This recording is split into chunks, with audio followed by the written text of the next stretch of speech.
Hello and welcome to the Hawaii portion of this travel series. We have just finished an amazing road trip down the Pacific Coast Highway, which you can see here, and are now getting ready for the first part of our Hawaiian Odyssey. The next 4 weeks are going to be jam-packed, and we have some epic stuff coming up. We decided not to do a full month of daily vlogs, as simply put, some of the trip will be pretty mundane, just chilling on a beach, sipping Mai Tais, and cooking on the resort grills. Heaven for us, but not that captivating for the audience. Instead, we're going to bring you these week-long overviews of the trip, and then bring you the highlights in separate videos. That way you will see the best of the trip, but also see how we plan and execute our trips, and hopefully provide heaps of inspiration for your very own trip. The first week of this trip we are spending up in the west side of Maui. We are basing ourselves in Napali Shores with an ocean view 1-bedroom condo overlooking Napali Bay. This trip is to celebrate our 10-year wedding anniversary, and we have come back to Napali Shores where we spent our honeymoon. The condo we are in is actually right next door to the actual unit we spent our honeymoon in, so this really is a very special trip for us. As you may know, the west side of Maui was affected very badly by a devastating fire that ripped through the town of Lahaina, just a few miles from Napali Bay, and we would be spending some of this trip trying to support some of the local businesses that were affected directly and indirectly by the fires. We also stopped off at Target on the way here from the airport to pick up some supplies to help out with the folks that are feeding and caring for the many neighbourhood cats that are now abandoned after the fires. It's a sombre edge to this trip as we love the town of Lahaina and feel so deeply affected by the loss its residents have suffered. So we approach this trip with plenty of aloha and care and respect for the residents of Maui.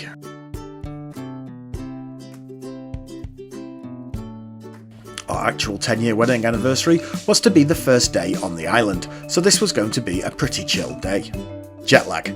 For some people, this is a curse, but we see it as a blessing, and as we sat on our lanai at 5 AM with a Maui coffee company Macnut Coffee, watching the sun rise over the bay, it definitely felt like a blessing. Once the sun was up, we grabbed our snorkeling gear and headed over to Honokeana Cove to say hi to the resident turtles. The cove here is filled with turtles, and the protected bay is a pretty safe spot most of the time for any level of swimmer to head out and see Hawaii's most amazing residents. Remember to keep a respectful distance and enjoy these stunning creatures from afar. Even from the surface here, you will see dozens of turtles as they break the surface to breathe. Again, while this is an open access cove, it is right on a resort, so be respectful of the residents, stay off the private areas, and just head down to the water.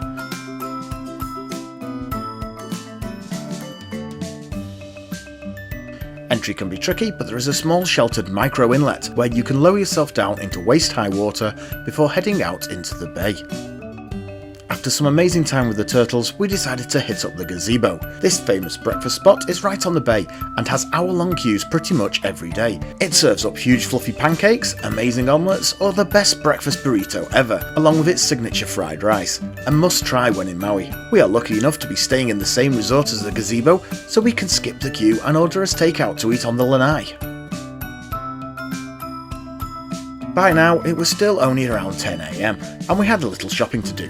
As this was our 10-year wedding anniversary, we decided it was time to get Kate an eternity ring, and we could think of no better place to grab one than one in Maui. Maui Divers Jewelry were one of the businesses that lost one of their shops in the fires, so we wanted to support them and headed along to their Kahanapali store at the Whalers Village. We spent quite a bit of time with them and in the end chose a fantastic tricolour diamond ring with a plumerie styling. It was not cheap, but it's really high quality, and after all, this is meant to last an eternity, so we are very happy. Afterwards we headed down to Kahanapali Beach for a stroll down the beach walk, but by now the sun was getting high and the temperature was soaring, so we headed back to the condo after a brief stop in Safeway for essentials for the week. People are not wrong when they complain about the sky-high prices in Hawaii at the minute.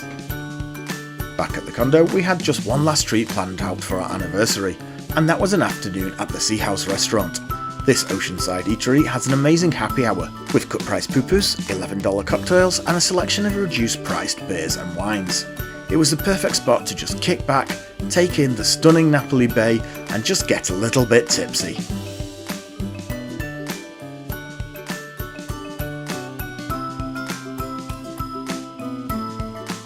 We were even treated to a free dessert after chatting to our server and telling them that it was our anniversary, which was a really nice little treat.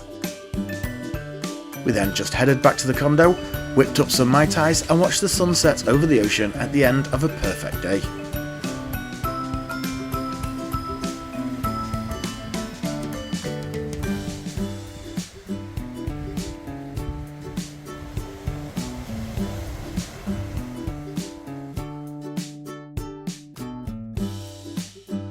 Day 2 started a little later than yesterday. We had no real plans for the day, we simply took it easy and got up and got going when we were ready.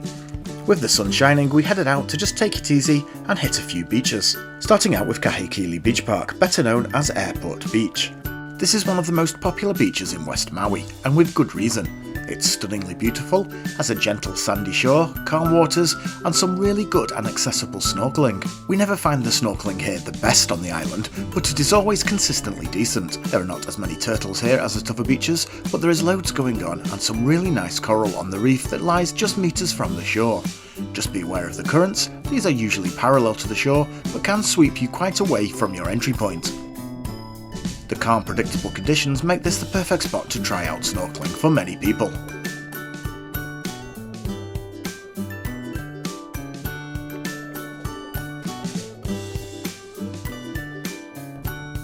After an hour or so relaxing on the beach and a little snorkeling, we up sticks for Kahanapali Beach. The wind was really howling on the beach, which was nice and cooling, but the sand it was whipping up was less relaxing. We found a nice spot out of the sandy blasts, and Kate hunkered down, reading and listening to podcasts, while I headed back around to Airport Beach to snorkel the back wall around the outside edge of the Sheraton. A stunning snorkel where I narrowly missed a passing pod of dolphins, but one only for very advanced snorkelers, and even then only if you are pretty brave or pretty foolish. The currents are very strong on this outside edge of Black Rock, and the swim requires total commitment. There is no way out once you commit.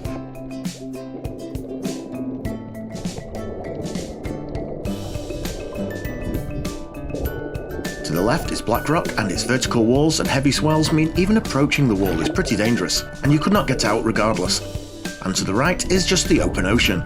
It's a very precarious place to swim, and strong currents mean you probably can't get back the way you came, meaning you have to complete the whole swim. Besides, most of the best stuff is actually on the safer Kahanapali side of Black Rock, before you even get out to the back wall, so there is little point in heading out here anyway. I only swim it as I enjoy the extreme open ocean environments, but it's definitely not for everybody.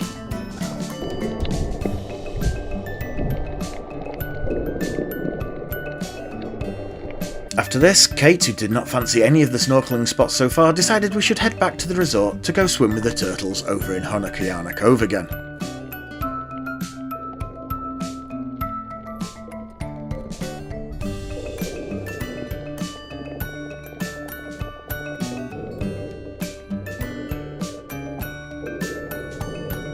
After a quick swim with our friends in the cove, we just had a relaxed afternoon before grilling up some awesome steak on the resort grills, with stunning views over Molokai and some great poke, pineapple wine and Maui Brewing Big Swell IPA, and of course, another sunset.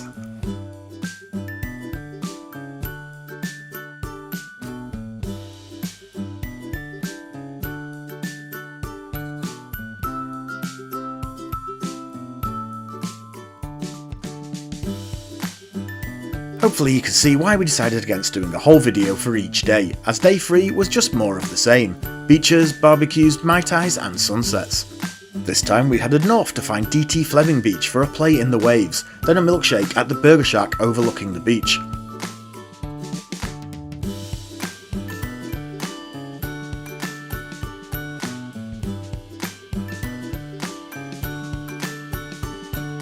Then we carried on north to Nakalele Blowhole. It was not firing too hard, so we didn't hike down, but just took in the blowhole from the cliff top. We then hit Honolulu Bay and Slaughterhouse Beach, but did not snorkel today as I was coming back tomorrow for a scuba dive. Finally, we hiked out to Dragon's Point along the Dragon's Teeth Trail to take in the stunning vistas and amazing rock formations. For the evening, it was back to the barbecues with a few more drinks while the sun set on another perfect day in paradise.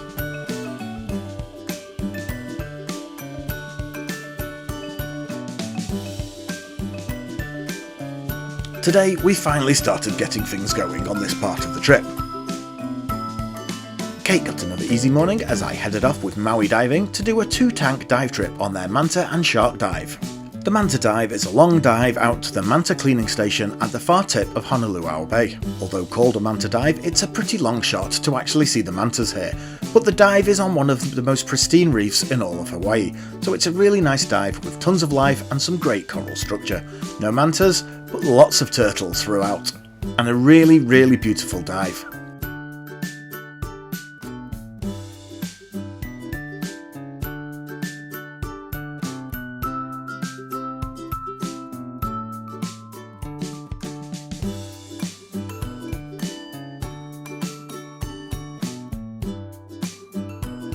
The next stop was Mala, which was bittersweet. Maui Diving were one of the companies hit in the fires, with their main shop burned to the ground along with all their kit. They are operating out of Kihei, but these dives are run from a container at the back of a hotel, so it's great to just see them operating again, and we were really happy to dive with them once more, one of the few companies who have got back diving again.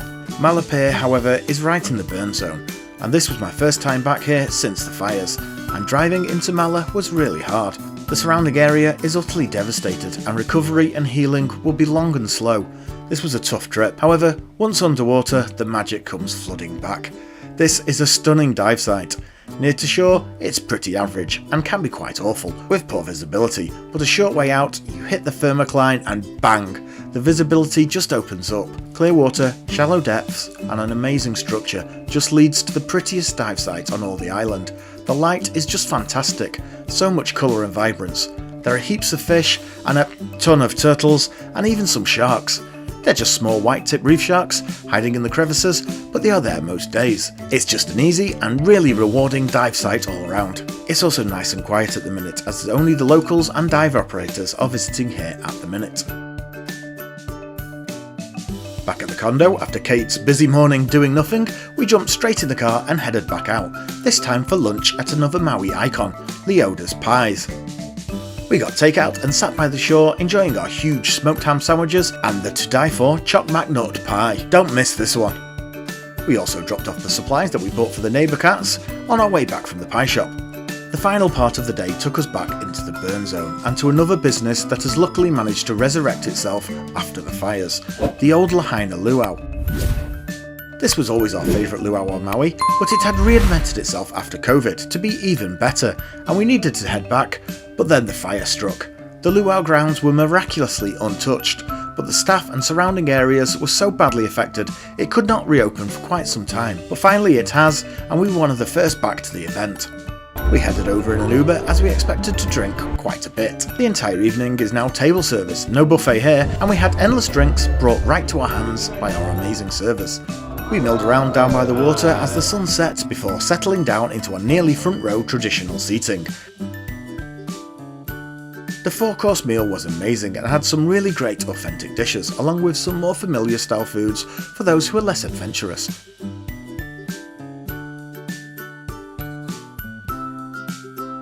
Then the show kicked off and we were reminded why we love the Old Lahaina Luau so much. This is not just a series of dances, but they tell a story of the myths and legends that make up the Hawaiian history and folklore. This is what luau and hula dancing is meant for, as a way of passing tales down through the ages, in a time before books, TV and the internet. We first visited the Old Lahaina Luau on our honeymoon 10 years ago, and despite visiting many luau's since, nothing has ever really come close, and the experience here today is even better than it was all those years ago. After a truly amazing evening, we headed back to the condo, stopping off for a drink at Mala Ocean Tavern, as it was cheaper to do so than actually pay the Uber surcharge that occurred after the luau.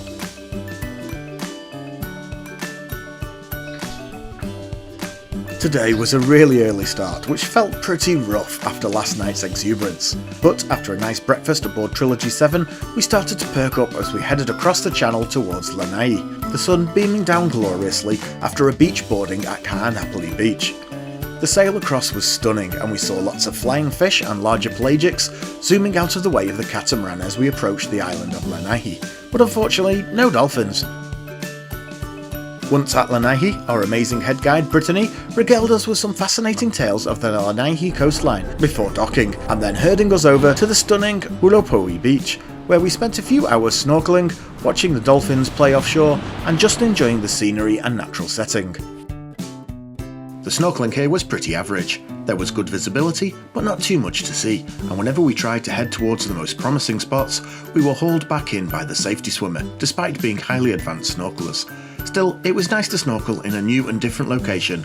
We just would have preferred a little less hand-holding.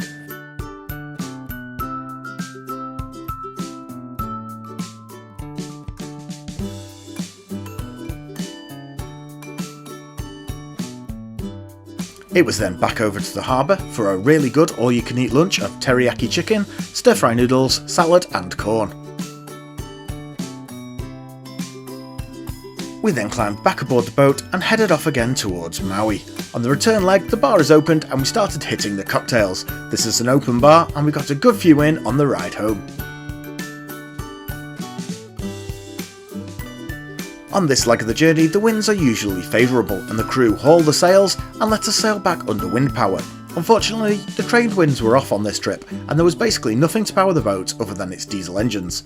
To make up for this, the crew pulled the vessel up midway across the channel and threw us all overboard so we couldn't leave bad reviews. No, really they did, but it was all part of an amazing blue water dive, basically dropping the steps and letting us out to experience swimming in a couple of 1,000 feet of water. Nothing but blue water, blue skies and a bunch of tourists. A really special treat and one that we would take over a few minutes of actual sailing.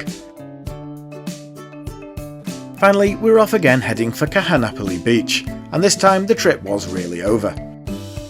It has been an intense couple of days now, diving, luau and the Trilogy tour, so we had a chill afternoon in the sun and an early night.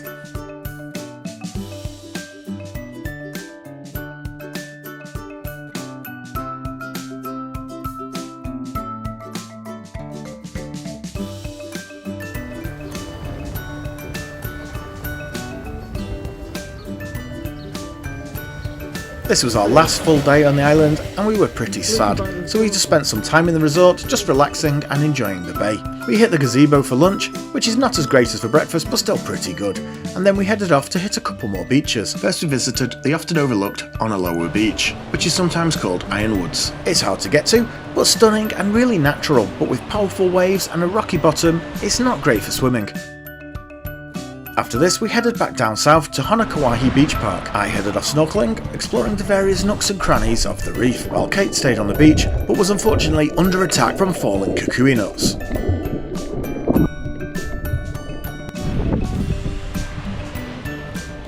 As a final treat, we headed over to happy hour at the Mala Ocean Tavern. This is another one of the few surviving businesses from the fires and we were happy to support them. Sat by the ocean, watching the turtles in the reserve with some really tasty food and excellent drinks, we were really enjoying life. We then headed back to the condo for our final evening and the final sunset on this part of Maui.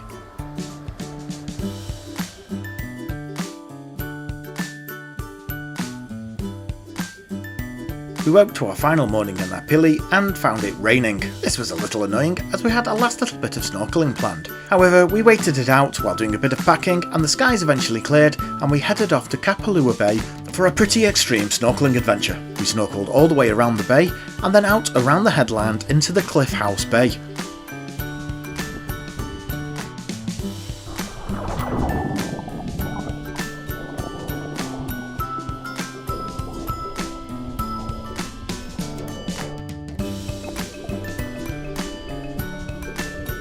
This was some of the best snorkeling we found in West Maui on this trip, with a whole lot to see. The rocky outcrops on the right hand side brought you right out to the open seas and we were not sure we could make it back the way we came, so we headed across the headland and into the Cliff House Bay instead.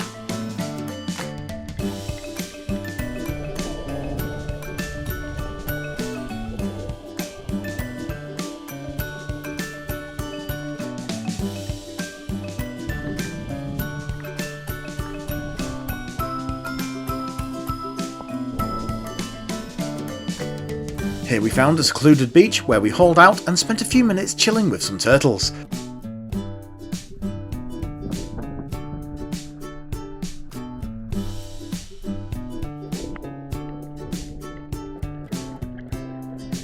Then we headed back out into the bay before climbing out at the Cliff House jump spot.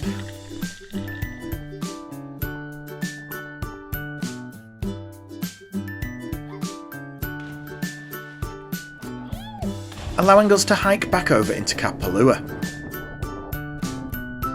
And that was it for West Maui for this trip. we loaded up the car and headed along the Hanoa-Palani Highway to our next stop in Wailea. Remember to like and subscribe as we have all the highlights of this trip coming right up, along with the overview of the next part of this Hawaii adventure coming along very soon. Thanks for watching.